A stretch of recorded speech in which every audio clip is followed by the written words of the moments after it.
Washington, D.C., this is Middle East Focus. Hello, and welcome to Middle East Focus, a weekly podcast on regional affairs and U.S. policy, produced by the Middle East Institute in Washington, D.C. I'm Alistair Taylor, MEI's editor-in-chief.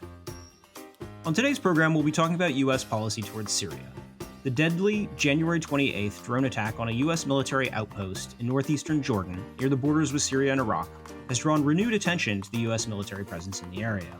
This comes against a backdrop of regional conflict and escalation. The war in Gaza, now nearly 4 months old, has had major reverberations across the Middle East, from Lebanon to Yemen, and at a time when the Islamic State is regaining momentum in Syria. You can subscribe to Middle East Focus on Spotify, Apple Podcasts, and other podcast providers. To discuss this timely and important issue, I'm joined today by Charles Lister, Senior Fellow and Director of MEI's Syria and Countering Terrorism and Extremism programs. Charles, welcome back to the podcast, and thank you very much for joining us today. Hi, Alistair. Yes, thanks for having me. Glad to be here. Charles, let's dive right in with this January 28th attack when U.S. forces at a military outpost in northeastern Jordan came under drone attack from an Iran-based militia group, killing 3 service members and injuring at least 40 others. What do we know about what happened at this point? Well, we know this is a game-changing event. It's what US policymakers and researchers and analysts like ourselves have been worrying about since the first of these attacks took place on October the 18th, and that at some point down the line, one of them was going to get through and lead to American fatalities. And so now it's really just a question of what the US response is going to be. But what do we know about the attack? So it involved a single what's called a loitering munition. It's basically like an explosive drone.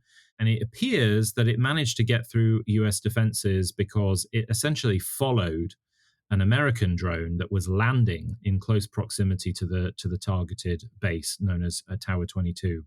And it essentially followed it behind and managed to evade US defenses. Now, there are still some questions as to why that is. All US military defense systems have friend or foe technology integrated within them, so it should have been able to both detect a separate aircraft and to know and acknowledge that it was not a friend, but nevertheless it managed to get through. And the munition struck a container housing facility for troops deployed at this base on the Syrian-Jordanian border whilst they were sleeping, and led to at least 3 deaths and, as you say, upwards of 40 injuries.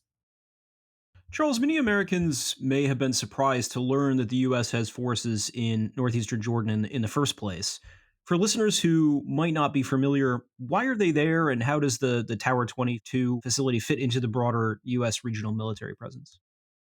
So, broadly speaking, the US has a very close and has long had a very close military relationship with Jordan. So the fact that there are US troops in Jordan at all shouldn't be a surprise. The fact that they are spread in part across the expanse of the Jordanian border with Syria, I guess maybe is something that might not necessarily have been on American radars. But Tower 22 is one of a string of, it's called Tower 22 for a reason, because there's 21 other US sort of towers, lookout towers along the Jordanian border with Syria. Now, some of them are staffed in part by Jordanian personnel. Some of them are staffed more by American personnel. Tower 22 was a particularly sensitive one because it sticks out in Jordan's farthest northeast corner in a triangular region bordering both Syria and Iraq.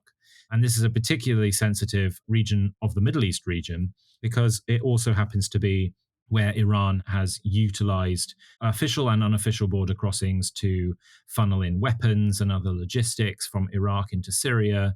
There's also been a significant amount of Syrian regime-sponsored drug smuggling going through that region. And not to forget, of course, the continuing challenge of ISIS that exists throughout that whole desert region on the Syrian side of the border. And from a more strategic perspective, Tower 22 on the Jordanian side of the border is right across from a much more expansive US military facility, which is known as Al-Tanf, the Al-Tanf garrison, which is on Syrian soil and has been staffed by American special forces for many years now. Charles, far from an isolated incident, this was the latest in a long running series of attacks by Iran backed militias against US forces since mid October. What's driving these attacks, and how has the US responded to them up until now, until this latest attack? As of now, there have been over 180 Iranian proxy rocket and drone attacks on US troops in Iraq and in Syria since October the 18th. October the 18th was the first of those. So, in just over 100 days, we've had nearly 200 attacks, which is just an absolutely unprecedented campaign targeting US military facilities in both of those countries. The clear trigger was events in Gaza, not October the 7th, but Israel's sort of retaliatory campaign against Hamas and associated groups in the Gaza Strip.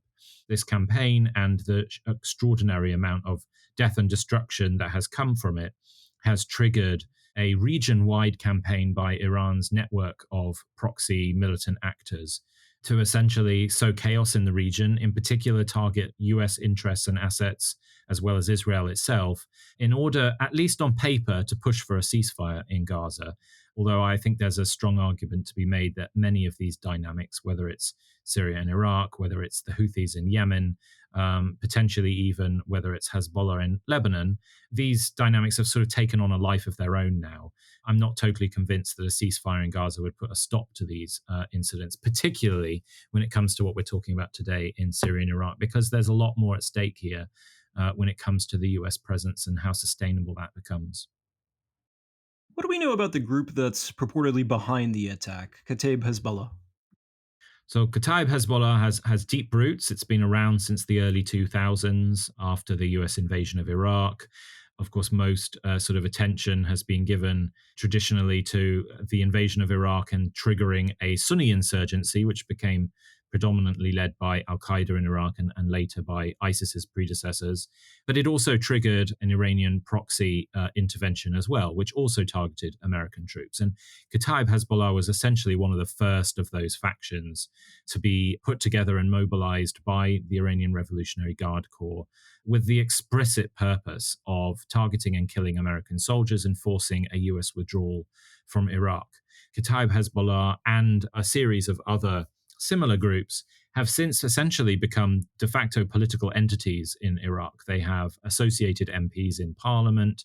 Kataib Hezbollah is integrated within the broad spectrum Iraqi security force infrastructure through the PMUs, the Popular Mobilization Units. That was essentially an umbrella of mostly Shia militias that mobilized in 2014 when ISIS sort of exploded onto the scene and took over Mosul and marched towards Baghdad. And at that point, it was another opportunity for these militias, not just to mobilize to quote unquote protect Iraqi citizens and territory, but also to further kind of expand and consolidate their domestic influence. And since then, as I say, they've been both military and political actors with increasing levels of influence. And that is, of course, what makes this all the more complicated a situation whereby essentially a constituent or a component of the Iraqi government is behind an attack like this, whilst US troops are also on the ground in Iraq. It makes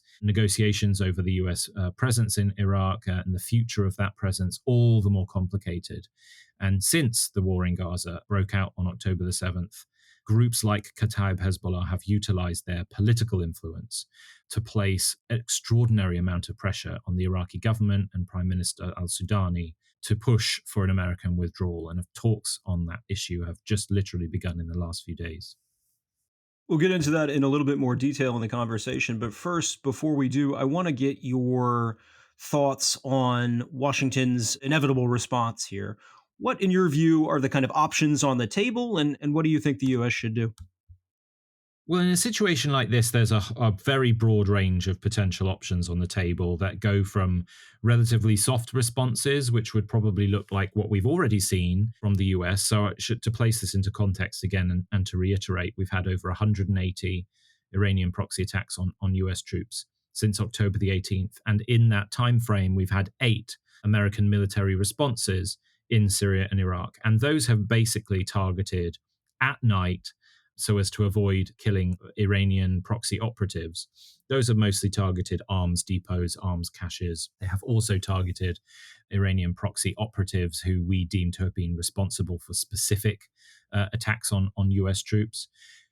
So those would be the kind of seen as more of the soft response. But having said that, this was a game-changing event, both in terms of the fatalities that it caused, but also in terms of the relative sophistication. There are some serious questions to be asked about whether or not there was direct Iranian involvement in this attack, given the fact that the operatives who would have launched this loitering munition would have to have known not just that an American drone was in the air, and not just that it planned to land where it landed, but also they would have had to have known the precise flight path that that drone was going to take in order to land. And that's generally not the kind of signals intelligence in particular that a non-state actor would typically have access to. And the reason why I raise that is there is very serious consideration within the administration about the need this time to respond directly to Iran. Not necessarily in Iran, which I don't think is likely to happen, but perhaps the targeting of IRGC personnel or interests and assets in Syria and Iraq specifically, in order to send a more targeted and assertive message to Iran specifically, basically to get its proxy actors to cut it out. That, I think, is what we're most likely to see. There are calls for the US to act in Iran proper, whether that be through military strikes or potentially using cyber attacks as a more indirect means of attack. There have also been calls for the US to attack and sink a particularly prominent Iranian spy ship that is currently in the Gulf of Aden directing Houthi missile strikes on commercial shipping and American and British naval vessels in the Gulf of Aden. But I also don't think that's necessarily likely to take place. President Biden has so far been fairly risk averse and quite determined not to be perceived as the escalator in the region. And in that sense, I think we're likely to see action take place in Syria and Iraq. And I do think it is likely to target more directly Iranian operatives and assets and interests. You recently wrote a piece in Foreign Policy that's gotten a lot of attention about how the Biden administration is reconsidering its military priorities in the region, including a potential withdrawal from Syria. What's driving that reassessment, and how might this latest attack affect things? So it's good to be able to address this. The one part of writing pieces like this that you cannot control is the title. The title of the piece, I think, gave a slightly different and more alarming impression than the text of the article. So the US has not decided to leave Syria. Far from it. The US is quite determined to try to stay. But, and the big but is that for the first time after 8 years of having troops deployed in one way or another in northeastern Syria, there has now been a determination within an ongoing Syria policy review and ongoing Department of Defense forced posture review, basically to conclude that when it comes to Syria strategy specifically, and when it comes to the counter-ISIS campaign strategy, which is obviously ongoing, the US has to have a strategy that eventually allows us to withdraw from northeastern Syria in a safe and orderly fashion and in a way that would avoid the kind of scenario we saw play out in Afghanistan a couple of years ago. That is new. Until now, the consideration of a withdrawal was essentially taken off the table because the consequences of a withdrawal were too sort of almost distasteful and undigestible to consider. But there is now a consensus within the administration and within the government, as I understand, that withdrawal is going to have to happen at some point, but it is going to take time for a strategy to basically pave a path that would allow us to withdraw in a more sensible fashion. The fact that that decision has been made is significant because it will mean that our strategy going forward will have to potentially consider embracing different kinds of actions, potentially different kinds of relationships than we would have considered before. Allowing the SDF, our partners on the ground, to remain in existence and to allow a meaningful and effective counter-ISIS effort to continue after an American withdrawal is no easy task. And at the moment, frankly speaking, the American deployment is the only glue holding together the only meaningful effort to counter ISIS anywhere in Syria. To consider that leaving in an unstable or unpredictable way should be a very real source of concern. And so obviously the fact that this discussion is happening within current dynamics makes it all the more timely, but also far more complicated than it would have been were this conversation happening before October the 7th. Playing things out a little bit on that front, Charles, what do you think a U.S. withdrawal from Syria could mean for, to start with, the SDF? So very early on, when the US established relationship with the Kurdish YPG, which then subsequently sort of created this broader umbrella known as the SDF, the original sort of strategic thinking within the US government, and particularly by Brett McGurk, who kind of founded the relationship, was that at some point down the line, there would have to be a deal between the SDF and the Syrian regime that, hopefully, from an American perspective, allowed the SDF to remain in existence, but also allowed the SDF and other Syrian actors, principally in this case, I assume, the Syrian regime, to sustain a meaningful campaign against ISIS to ensure that ISIS wasn't capable of recovering or resurging in a dramatic fashion that threatened international security. That proposal many years ago seemed so far off that it was just sort of dismissed as something that was either impossible or unlikely to ever happen. It has now come back to the policy discussion. It is not the only option on the table necessarily, but it is one that may potentially become more and more seriously on the table, considering the fact that most of our regional allies in the Middle East have normalized their ties with Bashar al-Assad in Damascus. And there has been quite some significant push from some of our regional partners to encourage us to consider this as a scenario. But, and the big but here is, there is still a good deal of justified resistance within the US government about considering this. The Syrian regime has an atrocious track record in terms of countering ISIS. Before the 2011 uprising in Syria, the Syrian regime had a working relationship with ISIS's predecessors, having supported their fight against US troops in Iraq from 2003 and 2010. Quite extensive support. So far that cynicism has kind of pushed that option off the table. But as I say, I think frankly, if our strategy is going to acknowledge that a withdrawal is going to have to happen, the only other option on the table is to heal our relationship with Turkey across the northern border, and to consider the possibility that at some point down the line, we're able to achieve not just deconfliction between the SDF and Turkey, and perhaps not even just a détente, but an actual, some kind of an official ceasefire deal that would allow the SDF to remain in power and in some way almost protect them from the Syrian regime. That would be, I guess, in theory at least, a more favorable conclusion to the US presence. But it obviously presents an enormous diplomatic challenge.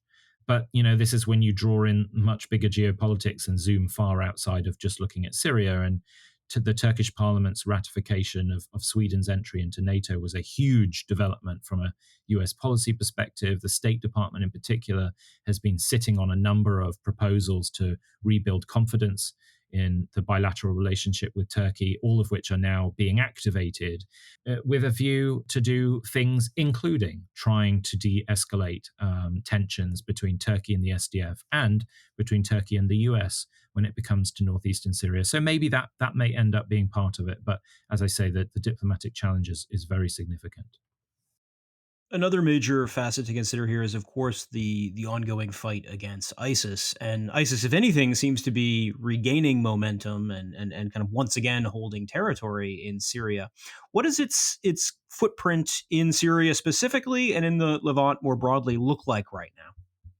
Yeah, so I would say the situation next door in Iraq is pretty encouraging. I wouldn't say ISIS has disappeared, but its attack tempo has plummeted, particularly over the past 12 months. And that is in large part because the Iraqi security forces, both in Iraq proper, but also in the Kurdistan region to the north, have significantly improved their own capabilities with vital US support to really put an iron grip around ISIS's neck on Iraqi soil.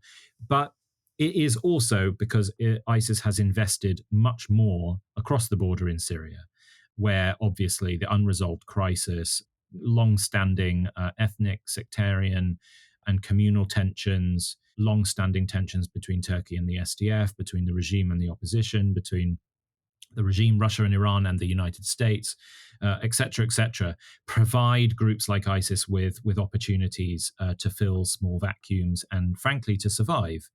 As I said earlier, the US remains the glue holding together the only meaningful and effective effort to at least contain, if not to continue to degrade ISIS in northeastern Syria. And that region, I should say, encompasses about a third of Syria. So it's not an insignificant expanse of territory.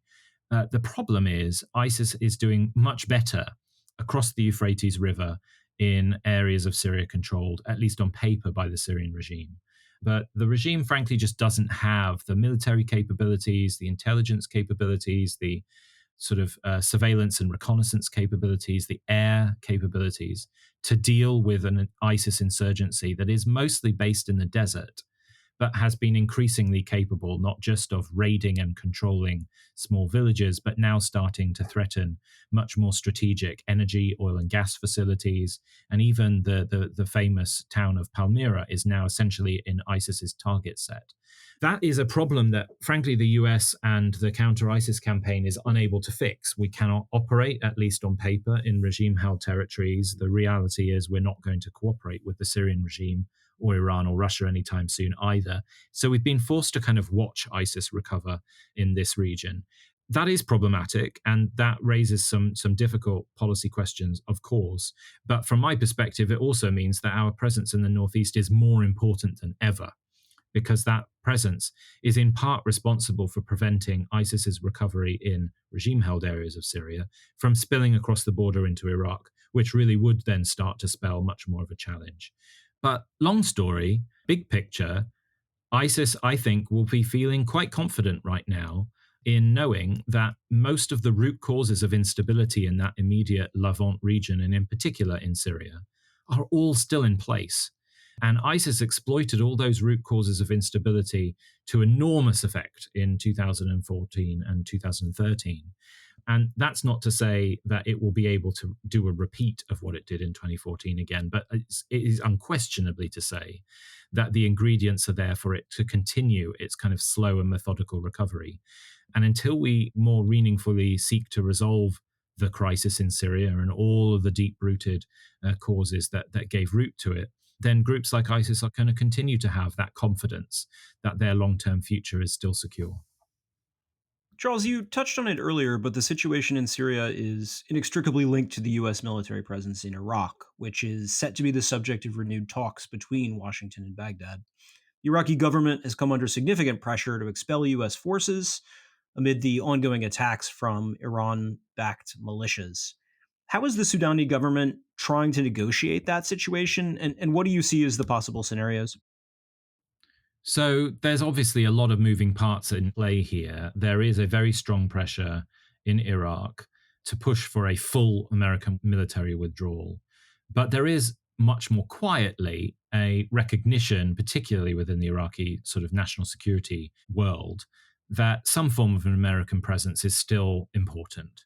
And so I think Prime Minister Soudani is essentially trying to thread that needle of publicly acknowledging the need for the US to at least downgrade its mission in Iraq, and perhaps to no longer have a mission that is defined entirely by countering ISIS, which from the perspective of Iran and its proxies in the country is perceived as essentially as an excuse to be there, but to keep an eye on and to contain and to challenge Iran's interest and the interests of its proxies, and to perhaps downgrade that presence towards what I think is being termed, both in Iraq but also here in the US, as more of a kind of bilateral security relationship. That will probably mean less troops and perhaps less of a wide expanse of permissions from the government in Baghdad in terms of what the US is allowed to be doing with those troops on Iraqi soil. And so even that, from an American perspective, is a very significant challenge to take on. There ought to be no doubt that from a US government perspective, they are very well aware that ISIS is not gone. And they're very well aware that, given what we've just talked about, the potential for an ISIS recovery is still very real. And so there is certainly resistance within the US government to consider what the Iraqis are trying to force on us, which is at least part of the reason why these discussions are now underway. And so they've begun in Baghdad with the military working groups, and there'll be, as I gather, some discussions in DC as well soon too. I think ultimately it will lead to what I've described, which is at least a downgrading of the presence. And perhaps we will start to see the counter-ISIS campaign pivoting much more of its public resources and attention towards Erbil and away from Baghdad to placate some of the tensions that exist much more openly in Iraq proper than they do in the Kurdistan region to the north. Charles, we're running short on time, but before we wrap up, I wanted to get your outlook on things. How do you see the situation playing out moving forward? And any final thoughts from your end?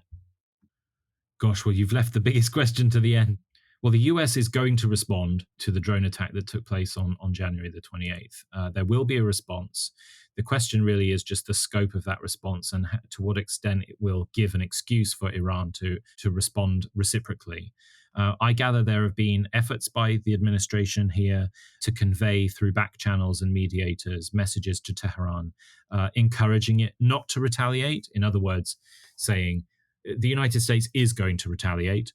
We would strongly encourage you not to respond to that retaliation. I frankly don't think such back channel messages are going to do much to deter Iran or its proxies from further action. I think what has been proven over the last several months since October the 7th is that Iran's reason for mobilizing this regional network of proxy actors was to exploit a situation exactly like what we are seeing play out in the region. And if we're talking, primarily about Syria and Iraq today, well, 180 plus attacks in around 100 days, with so far a pretty minimal American response, I think goes to prove that Iran's model, its proxy model, has worked. This is exactly the effect they wanted to have.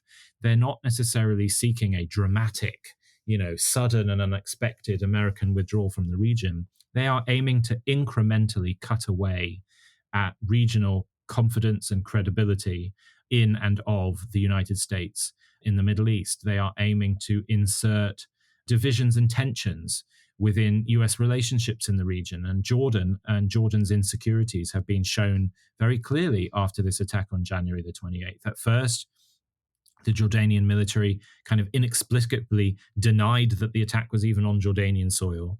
Then they admitted that it was on their soil, but that they essentially didn't want anything to do with it. And then now they're asking for American Patriot air defense system support. That is, sowing some additional complexity in our relationship with Amman.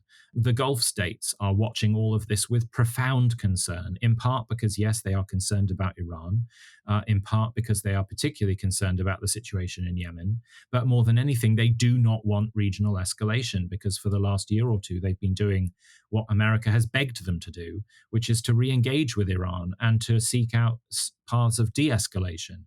And in all of what the US has been doing, whether we want to be seen as not escalating or not, we are perceived by many in the region as an escalatory actor. And that is precisely what Iran and its proxies are trying to create.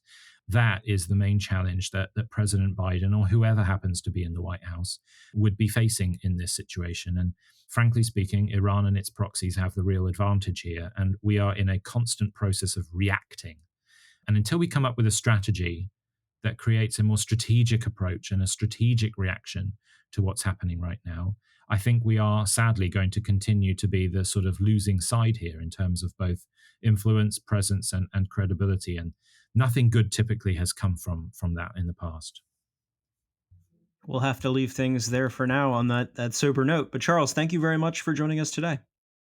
Thanks for having me. That's all the time we have for this week. Thank you to our listeners for tuning in, and to our podcast editor, Elliot Sanders, for all of his work on this week's episode. You can find our latest coverage of Syria, Iraq, and regional dynamics on our website at www.mei.edu.